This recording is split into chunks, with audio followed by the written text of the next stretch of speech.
What's up, everybody? Welcome into another episode of the Vol News Report. And today we are going to look at the Tennessee victory over Mississippi State from this past weekend. We're not going to get into in depth details as far as my thoughts on the game, although I will ask a few questions here. That feel free to put your comments down at the bottom of this video whenever we're done today. But Tennessee defeats Mississippi State in Starkville this past weekend, 41-34 in overtime. A game that was much closer than most of us, myself included, thought that the game would be. But Mississippi State turned out to be a very formidable opponent in this game. A lot better than they were expected to be this year in the second year of Jeff Lebby. But Tennessee also did not play their best game, and it showed in that contest. As the theory of Josh Heupel struggles in road games is still there. Now, Tennessee did find a way to win this game, which is ultimately what matters at the end of the day. But there's still a lot of things that Tennessee can clean up on. So once again, Tennessee 41, Mississippi State 34 in the ball game. Tennessee outgained Mississippi State in this ball game 466 to 378. Tennessee dominated the passing game, 335 yards to 180 yards for Mississippi State. But on the flip side, one of Tennessee's strengths most of the time is the running game, and Mississippi State actually dominated there as they outgained Tennessee 198 to 131 on the ground in this contest. Fluff Bothwell really put it on Tennessee with 23 carries for 134 yards and 2 touchdowns in this contest. Very good day for Bothwell on the ground. Um, Penalty yards, both teams had 6 penalties. Mississippi State had 71 yards in penalty yards. Tennessee was 60. First downs were very even as Tennessee had 24, Mississippi State 22. Here's a big difference, though, as Tennessee was 5 of 14 on third downs in this contest. Mississippi State 8 of 19. So Mississippi State very close to 50% in that contest, and that's something that Tennessee is going to have to look at going forward. As actually going into this game, Tennessee was in the top half of the country in third down conversions and only converting 5 out of 14. That's something that Tennessee needs to definitely look at as they are entering the bye week this week. Tennessee 2 of 2 on fourth downs. Mississippi State 1 of 2. Total plays 86 for Mississippi State, 72 for Tennessee. Um, so the number of sacks in this contest, Tennessee did have 5 sacks compared to Mississippi State had 2, which is double what Joey Aguilar had been sacked all season long. Only been sacked 1 time coming into this contest. Mississippi State got him twice, but TFLs it was just a big difference. Tennessee with 11 TFLs in the ball game, and Mississippi State with 4, 2 of those being on sacks. Turnovers, Tennessee actually lost that battle. They had 3 turnovers compared to Mississippi State's 2. But luckily, that third one did not come back to bite Tennessee, as it only resulted, or both teams had 14 points off of turnovers. Both of Tennessee's turnovers were direct points, one being a scoop and score, the other one being the pick six. So overall in the contest, as I said, Tennessee did get the win, but it left a lot to be desired. But just going down the stat sheet here overall, as I will pull up Tennessee's stats over here. Joey Aguilar, not the best day passing overall, 24 of 40 for 335 yards, a touchdown, and 2 INTs.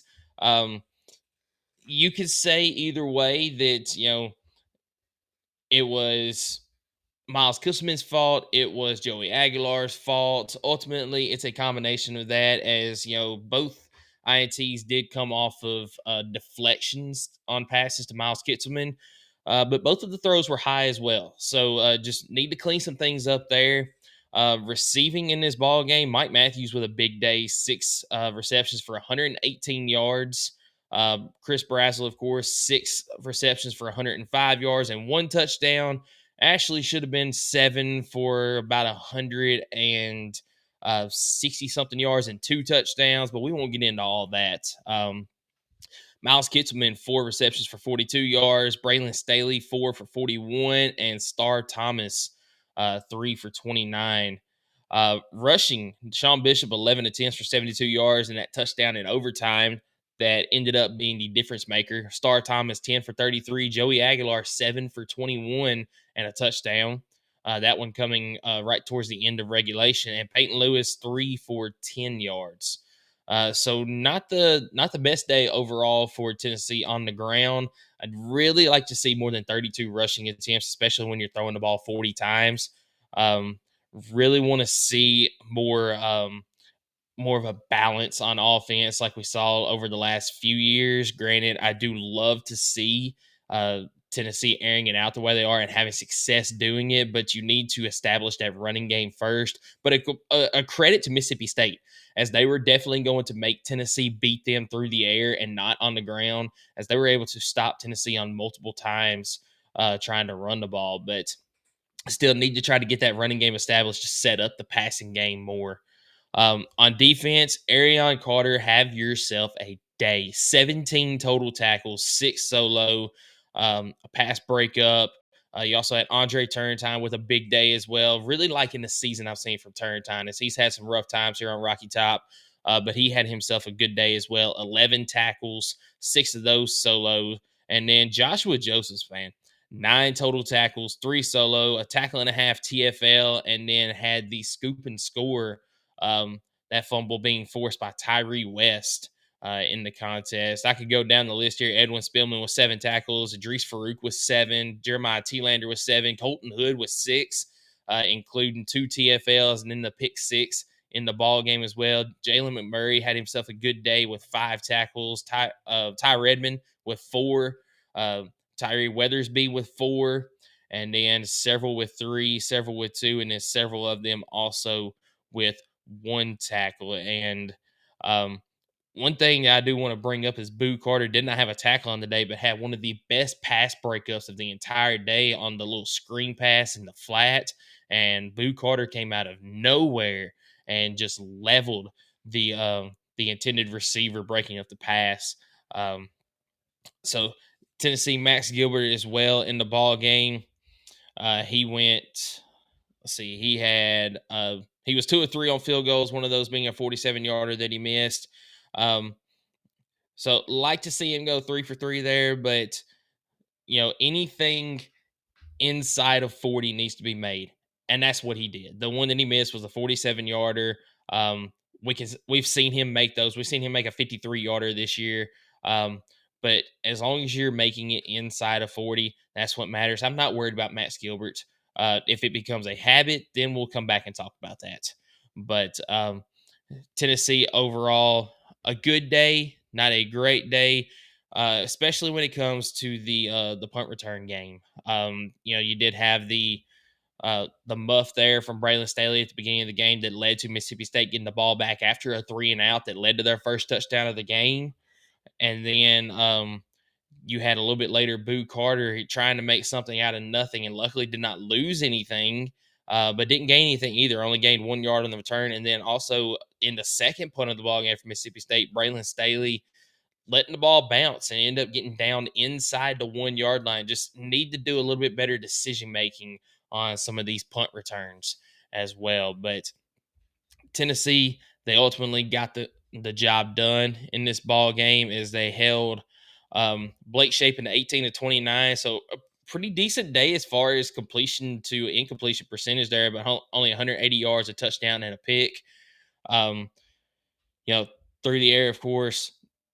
Did not have any standout wide receivers from Mississippi State, as Thompson, one of their top deep threats, actually got hurt. He did have what should have been a big gain down the field, but ended up dropping it. Like I said, though, it was the run game that really got it done for Mississippi State. As Fluff Bothwell, 23 attempts for 134 yards and 2 touchdowns. Devon Booth, 17 attempts for 58 yards and a touchdown as well. Mississippi State on defense, they did a fantastic job of generating pressure. Granted, they weren't really able to get a lot of push with their front four. They had to bring a lot of blitzes, but it did cause Tennessee to have to change some things up, and it led to 2 sacks for the Mississippi State defense in the game as well. As Jennings had 10 tackles on the day and a pass breakup, 2 of those solo tackles. Tillman with 6 tackles, 4 solo, 1 sack, and 2 TFLs, as well as an interception in the ball game off of a tip pass. So good day for Mississippi State overall on defense, but Tennessee is able to get it done in the ball game, 41-34. And those some individual performances for Tennessee in this ball game led to some accolades this week, as Arion Carter was named SEC Defensive Player of the Week after his 17 tackle performance in the ball game, and that 17 tackles, that is it's the tied most for any FBS player in a game this season. The 49 tackles that he has on the season is 15 better than the next closest player overall. He's tied second among Power Four players in tackles, and then had the game-winning pass breakup against Mississippi State. And he's definitely got to be in the running for the Butkus Award at the end of the season, as we're through 5 weeks now. And he is just playing lights out on defense. One of the best linebackers in the SEC, which also makes him one of the best linebackers in the country. Tyree West was also named co-defensive lineman of the week for his 2 tackles and the forced fumble in the ball game as well. So we'll see. He also had 1 sack in the ball game as well. So great job by Tyree West on Saturday as well.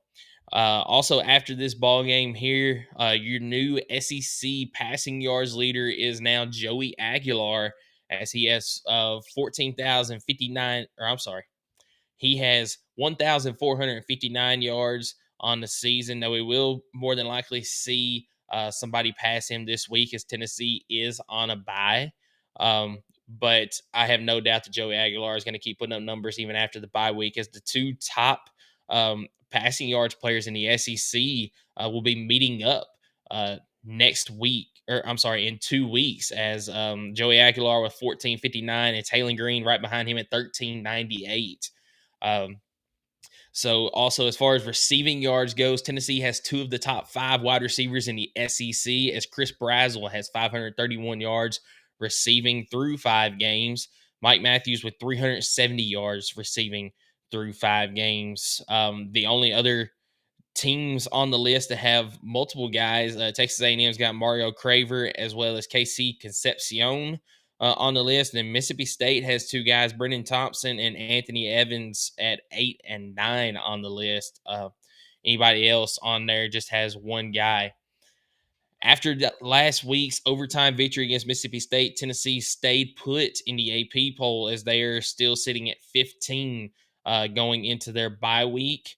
The SEC does have several teams in the top 25 again, as Ole Miss comes in at number 4 as the highest ranked SEC team. Oklahoma at number 5, Texas A&M at 6, Texas at 9, Alabama at 10 after their stunning victory over Georgia. Georgia falls in at number 12. LSU dropped to 13th after their loss to Ole Miss.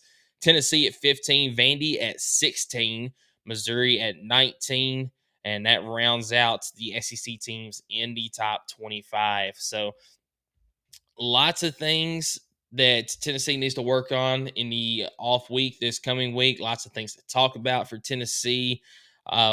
Ultimately, it's good to finally get a bye, as we can get some guys healthy, as I've got a great feeling that Jamon McCoy is going to be back for the Arkansas game. That's kind of been the target most of the season. Skylar and I have been telling you on the podcast. Of course, David Sanders was able to come into the game, play some on Saturday. Did have a few rookie mistakes out there, but glad to see him back. Hopefully, he's going to be getting healthier over this week and be back at full force for Arkansas. Jackson Moy, one that was probable to play. Didn't see him out there a whole lot. Don't know if he played on Saturday, but hopefully have him back for that game. David Hobbs as well is one that we're looking to have back, and hopefully he will be back for the Arkansas game as well. So time to get healthy if you're a Vols player. Time to clean some things up as we go into the Arkansas game after the bye week. And as always, everybody, go Big Orange.